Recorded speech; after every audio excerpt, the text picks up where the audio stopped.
Hello everyone. तो कैसे हैं आप सब लोग। Welcome back to ICT virtual classroom Dehradun. मैं निखिल राणा, क्लास 12th का मैथ्स का टॉपिक अपना डिटरमिनेंट यानी कि सारणिक को हम कंटिन्यू करेंगे। जैसे कि प्रीवियस क्लास में आपने देखा कि हमने क्या किया था, हमने एक्सरसाइज 4.1 कवर की थी, उसके सारे क्वेश्चन कवर हमने किए हैं। How to open the determinants of 3/3 ये भी हमने किया है। हम प्रॉपर्टी पे डिस्कस कर रहे थे, दो प्रॉपर्टी पे डिस्कस हो चुका था, एक प्रॉपर्टी का मैं आपको प्रूफ करके भी बता चुका था।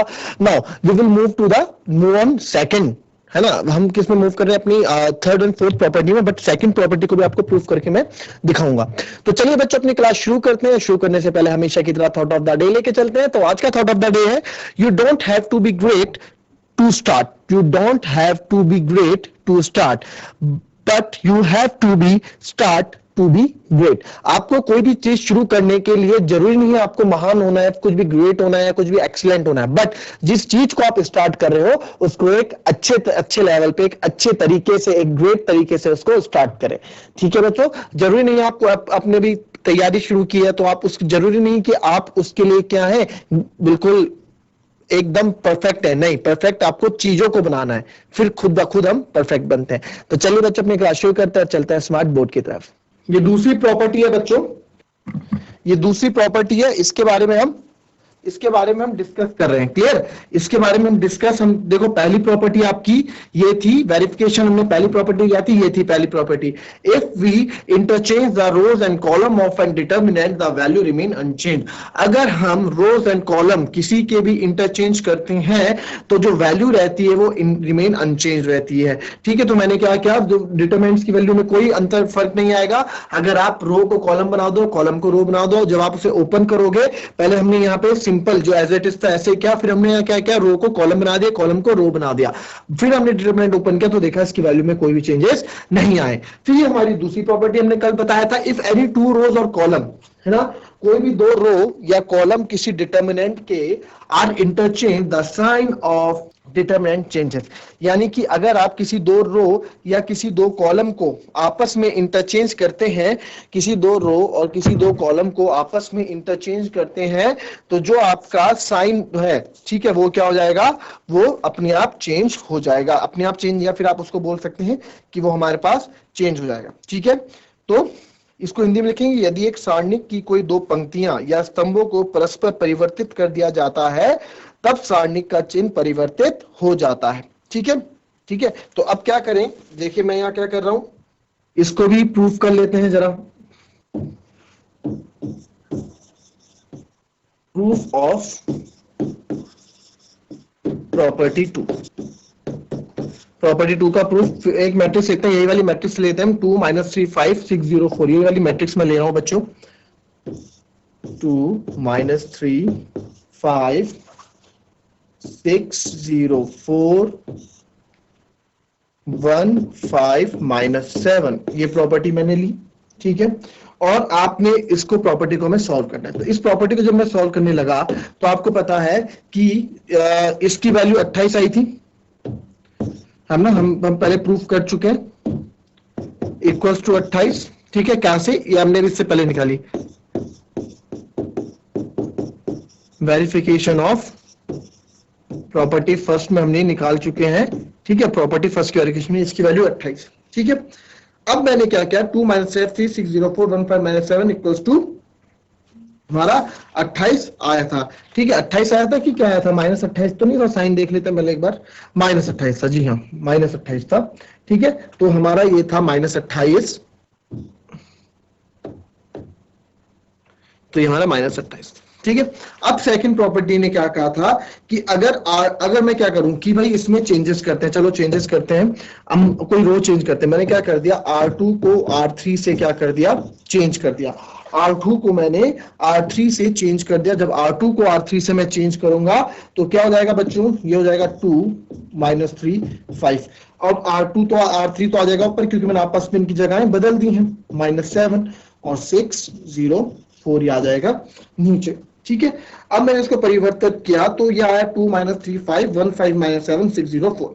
ठीक है, अब आप देखें कि अगर मैं इसको, इस डिटरमिनेंट को कैसे ओपन करता हूं, इस डिटरमिनेंट को मैं ओपन करता हूं, इसको कैसे भी ओपन कर लो आप। ठीक है, रो 1 रो 3, मैं इसको एक्सपेंड कर रहा हूं अलोंग रो 3। ठीक है, मैं प्रूफ दिखा रहा हूँ यहाँ पे, बाकी कुछ नहीं है, इसको इतना समझने की समझ लो, बट इसको प्रूफ आपको दिखा रहा हूँ ना। इसको मैं एक्सपेंड कर रहा हूँ, एक्सपेंड अलोंग रो थ्री के अलोंग एक्सपेंड करूँ, क्योंकि मुझे यहाँ एक जीरो मिला है, तो मैं इसके अलोंग एक्सपेंड करूंगा। ठीक है, तो क्या होगा, A31 C31 plus A32 C32 plus A33 C33। तो A31 क्या है 6 और C31 -1 की पावर 4, और ये आ जाएगा इससे जाने वाली और इससे जाने वाली सारी छोड़ के -3 इंटू 7 21 एंड 5 5 जा 25, यानी कि माइनस का 25। अभी आपको बताने की जरूरत नहीं कि सर आप कर क्या रहे हो, हम डिटरमिनेंट इससे पहले पढ़ चुके हैं पूरा, है ना। फिर प्लस ये तो पूरा जीरो है, फिर प्लस 4, ठीक है, AC33 -1 की पावर 3 और 3 6, तो इससे जाता हुआ रो इससे जाता हुआ कॉलम हटा देंगे, बचेगा 2 5 जा 10 एंड 5 3 1 जा 3, यानी कि -3 नहीं हो जाएगा +3। ठीक है, तो ये आएगा 6 प्लस आ जाएगा, क्योंकि ये सम संख्या है, इवन नंबर है, तो प्लस आएगा। 21 - 25 4 प्लस 0 प्लस 4 और 10 + 3 13। ठीक है, तो ये आएगा 4 की पावर 32 और 33। यही चल रहा है ना हमारा, क्लियर? इतना क्लियर हुआ अभी तक? अब मैंने इसको क्या किया, ठीक है, अब यहाँ पे कुछ तो आना चाहिए। 6 आपने जब किया 6 जब मैंने किया A31 इज 6 एंड इसको जब मैंने लिया -1 एंड इसको जब मैंने किया 2 5 जा 10। ओके, यहाँ गलत मैंने एक चीज कर दी है बच्चों,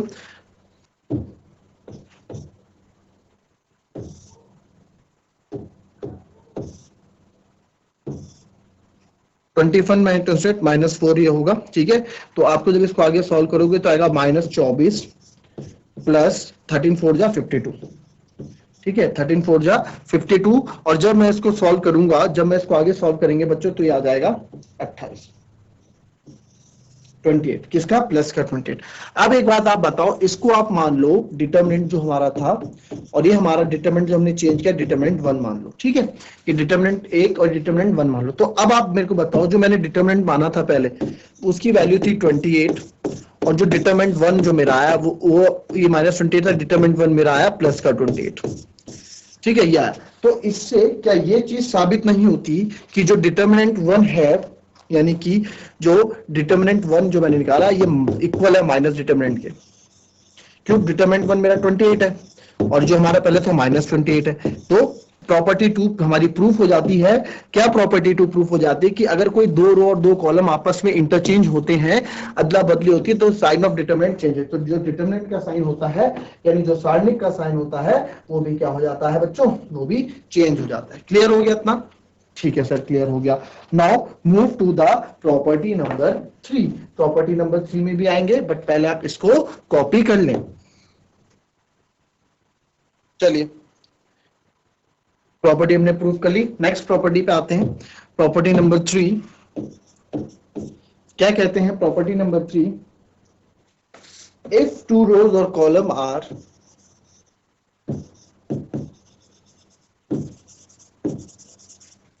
or 2 columns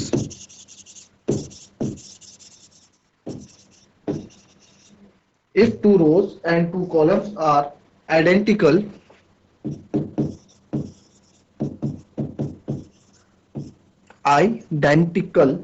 then value of determinant equals to 0। ठीक है, जो डिटरमिनेंट की वैल्यू, यदि एक सारणिक में कोई दो पंक्तियां अथवा स्तंभ समान है, तो सारणिक का मान 0 होता है। क्लियर? ठीक है बच्चों, इसका एग्जांपल इसका देखो, इसका एग्जांपल आप देखेंगे, मेरे पास कोई है 1 2 3 1 4 5 6 और 1 2 3। तो मैंने देखा कि यहाँ पे दो रो क्या है मेरी, सेम है। देखा ना आपने कि दो रो मेरी सेम है, तो इस पूरे की वैल्यू क्या हो जाएगी, 0 हो जाएगी। अगर कॉलम 1 2 3 1 2 3 4 5 6, इसकी वैल्यू भी 0, बिकॉज इसमें क्या है, दो कॉलम्स हमारी सेम है और इसमें हमारी दो रोज हमारी बिल्कुल सेम है। तो जब भी हमारे किसी डिटरमिनेंट में दो रो या दो कॉलम सेम होंगी, तो उसका आंसर क्या होगा बच्चों, 0 होगा। क्या आपको ये भी प्रूफ करके दिखाना है? ठीक है, प्रूफ करके दिखा देता हूं आपको ये भी। Proof of property 3। प्रॉपर्टी 3 का प्रूफ है, कोई एक डिटरमिनेंट हम लेट कर देते हैं, ए कोई एक डिटरमिनेंट है जो कि है 3 2 3 2 2 3 एंड 3 2। ठीक है, इसकी वैल्यू बताओ। बट मेरे को तो पता है, हमने प्रॉपर्टी पढ़ी हुई है, हम अच्छे बच्चे, हमने क्या है, हमने प्रॉपर्टी पढ़ी है, हमने ध्यान से हर एक छोटी छोटी चीजों को जाना हुआ है। तो मैं तो बोल दूंगा सर 0 है, बट ये क्या है, प्रूफ है, प्रूफ करके बताओ कि ये क्या आएगा। ठीक है जी, प्रूफ करके बताते हैं। तो मैं इसको कर देता हूँ किसी की भी अलोंग, मैं क्या कर देता हूँ, मैं रो 2 के अलोंग, क्योंकि 2 2 मेरे को दिख रहे हैं छोटे नंबर से, किसी के आप किसी, चलो रो 1 के अलोंग ये कर देते हैं, एक्सपेंडिंग अलोंग रो 1। मर्जी आपकी, आप जिसके अलोंग एक्सपेंड करो। रो 1 के अलोंग एक्सपेंड करूंगा तो A11 C11 plus A12 C12 plus A13 C13। A11 मेरा 3 है, C11 -1 की पावर 2। अब देखो इससे जाता हुआ ये, तो 2 3 जा 6 और 2 3 जा 6 माइनस का 6। क्लियर? नाउ प्लस A12 मेरा 2 है, C12 -1 की पावर 3 अंदर, तो इससे जाता हुआ रोज से आती कॉलम 2 3 या 6, और ये A2 3 2 की इससे जाती है, रोज से आती है 2 3 या 6 और 3 3 जा 9। ठीक है, 9 प्लस, अब हम बात कर रहे हैं ये 3 -1 की पावर 3 3 यानी कि 6 1 3 यानी कि 4 ब्रैकेट में, इससे जाते हुए रोज से जाता हूं कॉलम छोड़ के, 2 दूनी 4 और 3 2 जा 6 माइनस का 6। क्लियर? तो ये तो आपका 3 6 - 6 0 हो गया, प्लस 2 प्लस ये आपको पता है माइनस होगा सर, तो 2 -1 ही ये रहने वाला है, तो ब्रैकेट में 6 -1 -3। ठीक है, प्लस -1 की पावर 4, या तो आप डायरेक्ट यहाँ पे इसको माइनस ही कर दो। माइनस क्यों कर दो? देखो 2 की पावर -1, तो आपको पता है -2 ही आना है, -2। ठीक है, क्यों? क्योंकि हमारी सम संख्या, विषम संख्या हमारी पावर है ना, 6 -3 प्लस 3 की पावर -3 अंदर -2, तो ये तो 0 हो गया, माइनस माइनस प्लस 6 और 3 2 जा -6, तो ये हमारा 0। देखो आंसर हमारा 0 ही आएगा, कैसे भी आप सॉल्व करोगे इसका आंसर 0 ही आएगा। कॉपी कर लो इसको,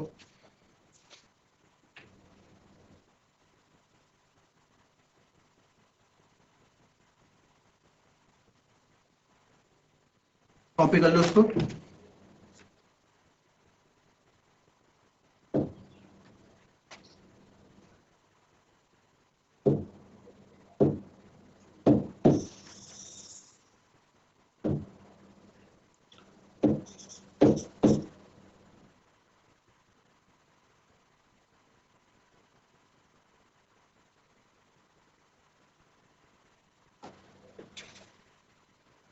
Property number 4,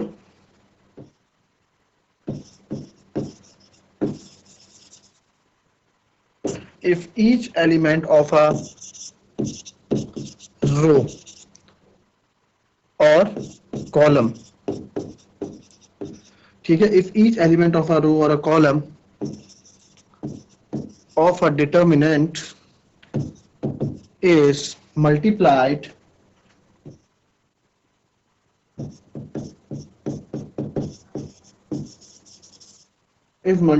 by a constant k,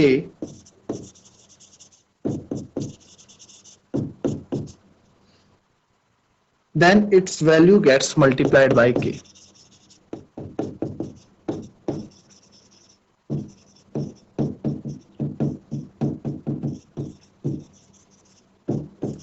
question पहले मैं सॉरी प्रॉपर्टी लिख लो, फिर मैं इसको आपको समझाऊंगा। ठीक है, लिख लो पहले, फिर इसको समझाएंगे अभी।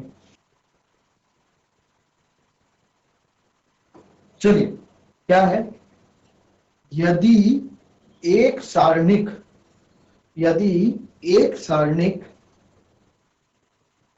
के किसी एक पंक्ति अथवा स्तंभ, ठीक है, ये यदि एक सारणिक, यानी कि if each element of a row, यदि एक सारणिक को के किसी एक पंक्ति अथवा स्तंभ के प्रत्येक अवयव को प्रत्येक अवयव को, यानी कि each element of row and column, ठीक है, प्रत्येक अवयव को एक अचर k से गुणा करें, एक अचर k से गुणा करें, कांस्टेंट k है, गुणा करते हैं तो उसका मान भी k से गुणित हो जाता है, तो उसका मान भी k से गुणित हो जाता है। ठीक है, तो इसको एक एग्जांपल से समझते हैं, एक सिंपल एग्जांपल से इसको समझते हैं। देखिए मेरे पास है अगर कोई मैट्रिक्स या डिटरमिनेंट है, सॉरी, 1 2 3 4 5 6 7 8 9, ठीक है, 1 2 3 4 5 7 8 9 है। मैंने क्या किया, इसको मल्टीप्लाई बाय 5 किया,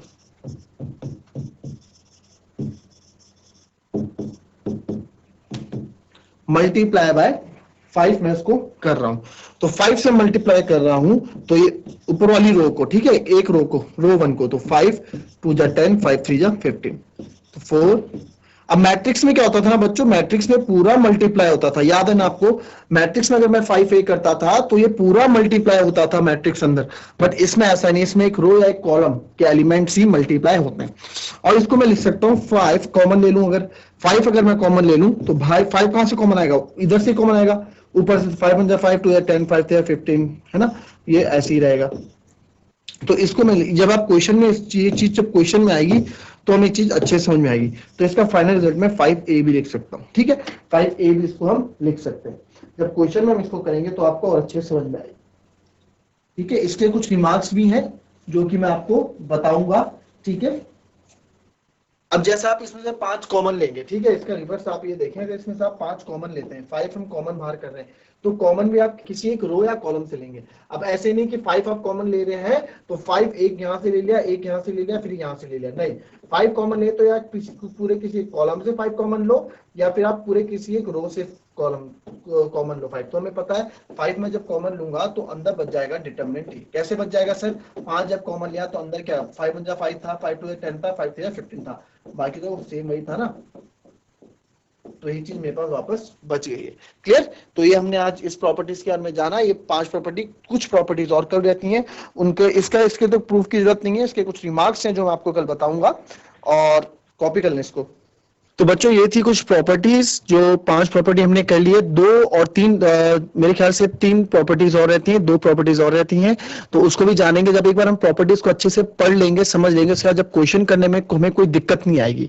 इसलिए हम प्रॉपर्टीज को आराम आराम से पढ़ रहे हैं, आराम आराम से सीख रहे हैं कि जब हम इनको क्वेश्चन में अप्लाई करेंगे तो तब आप लोगों को कोई दिक्कत ना आए इस चीज को पढ़ने में, ठीक है। तो हर एक चीज को बच्चों बारीकियों से समझो, क्योंकि इसी से ऑब्जेक्टिव नंबर के क्वेश्चन भी बनते हैं, 15 नंबर के ऑब्जेक्टिव क्वेश्चन आते हैं, तो ये भी इन्हीं चीजों से ही बनते हैं, इन बारीकियों से ही बनते हैं। आप 12th के बाद एग्जाम दोगे, कोई कॉम्पिटिटिव एग्जाम दोगे AIEEE या IIT JEE का, तो वहां भी ऑब्जेक्टिव क्वेश्चंस, काफी कॉन्सेप्चुअल क्वेश्चंस होते हैं, दो उन्हीं बच्चों के क्लियर होते हैं जो हर एक बारीकी को जानता है, बेस को क्लियर करके चलता है। तो चलिए बच्चों, मिलते हैं नेक्स्ट क्लास में, तब तक के लिए be happy, be healthy and be safe. Thank you and have a nice day.